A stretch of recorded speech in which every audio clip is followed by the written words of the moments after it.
हृदयामध्ये कारुण्य, पोटामध्ये एक प्रचंड जिद्द, डोळ्यामध्ये धूळ दृष्टी घेऊन हा उपक्रम या 2 दिवसामध्ये गजानन पाटील साहेब आणि त्यांच्या टीमनं आयोजित केलेला आहे. त्यांचे सगळे टीम मेंबर्स, सगळे ऍडिशनल सीईओज, डेप्युटी सीईओज, या ठिकाणी सन्माननीय सुजाता वहिनी साहेब सुद्धा आहेत. सर्व जिल्ह्यातील शिक्षक वृंद आणि मोठ्या संख्येनं या ठिकाणी उपस्थित,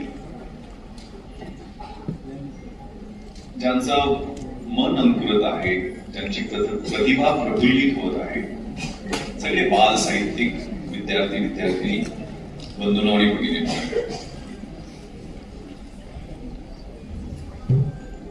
आता मला गजानन पाटील साहेबांनी एक बोधचिन्ह दिलं, ज्यामध्ये महात्मा फुले यांच्या पगडीचं चित्र आहे. विद्ये विना मती गेली, मती विना गती गेली, गती विना नीती गेली, नीती विना वित्त गेले, वित्त विना क्षुद्र कसले, हे सगळे अनर्थ एका विद्येने केले.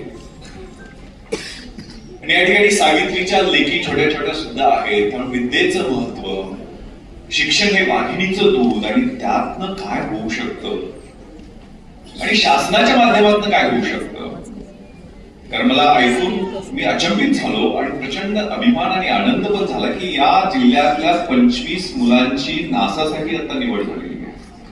ही मुलं नासामध्ये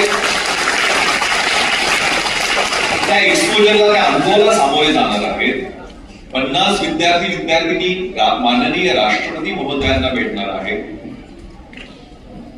एक कलादालन आहे, ज्यामध्ये म्हणे 8 पानांची छोटी छोटी पुस्तकं वाचायला ठेवलेली आहेत.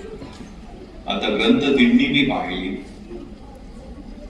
माधुरीताई विद्यार्थिनीची ज्या पद्धतीचा संवाद साधताना दिसत आहे, हे सगळं अद्भुत सुंदर आणि खूपच मनाला आल्हाददायक आणि आशावाद निर्माण करणार आहे. खूप ऑप्टिमिस्टिक आहे, खूप कन्स्ट्रक्टिव्ह आहे, खूप रचनात्मक आहे, खूप होकारात्मक आहे.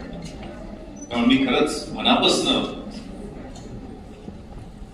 धन्यवाद व्यक्त करतो, कारण मी एक जिल्हा परिषद शाळेतला विद्यार्थी आहे. जिल्हा परिषद मराठी मुलांची शाळा क्रमांक 1 कोकरूड, शाळा क्रमांक 2 म्हणजे मुलींची शाळा, आणि शाळा क्रमांक 1 म्हणजे मुलांची शाळा, त्या शाळेतला विद्यार्थी आहे, छोट्याशा खेड्यातला विद्यार्थी आहे. आणि तो जो प्रवास जिल्हा परिषदेच्या शाळेत जी जडणघडण झाली माझी, ते सुतार गुरुजी, ते लापोळे गुरुजी,